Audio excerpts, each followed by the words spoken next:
Hello जय Jagannath friends केमिति अछंती आशा करूची बहुत भलरे थिबे। एबे जल विद्युत ऑफिस रे गोटे बहुत भल नियुक्ति आसीची। जदि आपणकर शिक्षागत योग्यता 10th +2 किंबा आपण जदि अति बेसी रे ग्रेजुएशन कंप्लीट करछंती तेबे आपण एही जॉब टिको अप्लाई करि परिबे। एही जॉब टिको अप्लाई करबा पई कोन कोन डॉक्यूमेंट दरकार, एज लिमिट केते ओ अप्लाई करिवार शेष तारीख केबे सब किछि मु एही वीडियो माध्यम रे कहिबी। वीडियो टिको शेष पर्यंत देखिबा सह एही भली लेटेस्ट जॉब इन्फॉर्मेशन पई एही चैनल को सब्सक्राइब करी रखि थांतु। एबे चलंतु आ देरी न करी वीडियो टिको स्टार्ट करिबा। तो एठी आपण माने देखि पारथिबे कि Odisha hydro power corporation vacancy 2025 eligibility माने एही जॉब टिरो एलिजिबिलिटी कोन सब रहिछि चलंतु देखिबा। तळको टिके स्क्रॉल कले एठी देखि पारथिबे ऑर्गेनाइजेशन रो नेम लिखा हिछि माने किहे एहा को ऑर्गेनाइज करूछि। ओडिशा हाइड्रो पावर कॉर्पोरेशन बा OHPC एहा को ऑर्गेनाइज करूछि। तापर अछि सैलरी एठी देछि 1,05,000 पर मंथ माने एटा हेउछि मैक्सिमम सैलरी किंतु मिनिमम जदि कहबा स्टार्टिंग रु आपण 65,000 टंका सैलरी पाई परिबे। तापर देछि एप्लीकेशन फी नो फी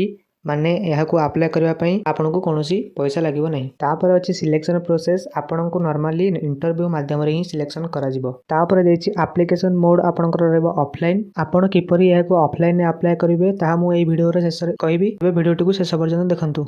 वीडियो टिकु स्टार्ट करबा पूर्व जदि आपण माने मो भली घरे बसी ऑनलाइन बिजनेस करी दिन को 2 रु 3,000 टंका इनकम करबा पई चाहंती तेबे मोर इनकम प्रूफ स्क्रीन ने शो करूची आपण देखि परिबे। आउ हां स्क्रीन ने देखा जाउतबा नंबर हेउची मोर व्हाट्सएप नंबर। जदि आपण एथिरे इंटरेस्ट अछंती तेबे मते एही नंबर रे हाई मेसेज करबा सह तुमे केउ जिल्ला रो बिलोंग करछो मेसेज करिदबो देन मु आपन को सब प्रोसेस बतै देबी। एठी आपण माने देखि पारतेबे इंपोर्टेंट डॉक्यूमेंट गुडी को कोन सब रहिछि एही जॉब को अप्लाई करबा पई। नंबर 1 रे अछि 10th certificate and marksheet, number 2 रे अछि +2 सर्टिफिकेट एंड मार्कशीट, नंबर 3 रे अछि graduation certificate and marksheet, then तापर नंबर 4 रे अछि कास्ट सर्टिफिकेट, तापर नंबर 5 रे तुमरो आधार कार्ड, देन तापर तुमरो नंबर 6 रे अछि रेसिडेंट सर्टिफिकेट, देन नंबर 7 रे गोटे तुमरो सिग्नेचर एंड नंबर 8 रे तुमरो गोटे पासपोर्ट साइज रो फोटोग्राफ आवश्यक।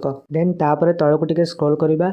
एठी देखंतु एज लिमिट रो डिटेल्स देछि। एठी आपण माने देखि परथिबे कि मिनिमम जदि आपण को 21 वर्ष एवं मैक्सिमम एज जदि आपणकर 67 वर्ष तेबे आपण एही जॉब टिको अप्लाई करि परिबे। तापर पुणी तळको टिके स्क्रॉल करिबा। एठी एही जॉब टिरो इंपोर्टेंट डेट्स देछि। स्टार्ट डेट देछि 18/11/2024 माने एहा ऑलरेडी स्टार्ट होई गरानी एवं लास्ट डेट देछि 11 जनवरी मास 15 तारिख 2025 मसिया। तबे मु आपण को गोटे रिक्वेस्ट करबी कि जमा भी देरी न करी जल्दी एहा को अप्लाई कर दियंतु। एहा तो थिला सब बेसिक इन्फॉर्मेशन एही जॉब अबाउट रे। एबे चलंतु देखिबा एहार अप्लाई प्रोसेस। आपण माने एठी देखि पारथिबे कि एहा हेउची एही जॉब टेरो एप्लीकेशन फॉर्म। आपण एही फॉर्म टी केउटी पाइबे मु एही वीडियो रो शेष रे कहबी। तबे वर्तमान चलंतु देखिबा एहा को आपण किपरि फिल अप करि पारबे। आउ हां एहा को ध्यान रो सहित फिल अप करिवे। जदि किछि भी भूल बार करंती तेबे एप्लीकेशन टी रिजेक्ट होई जाय पारे। तबे देखंतु नंबर 1 रे अछि नेम ऑफ द कैंडिडेट माने एठी तुमरो नाम लिखिबे ब्लॉक लेटर यूज करिकि। तापर नंबर 2 रे अछि फादर्स नेम। एही राइट साइड रे आपण एठी आपणकर बापांकर नाम फिल अप करिवे। तापर नंबर 3 रे अछि परमानेंट एड्रेस आपण एठी फिल अप करिवे।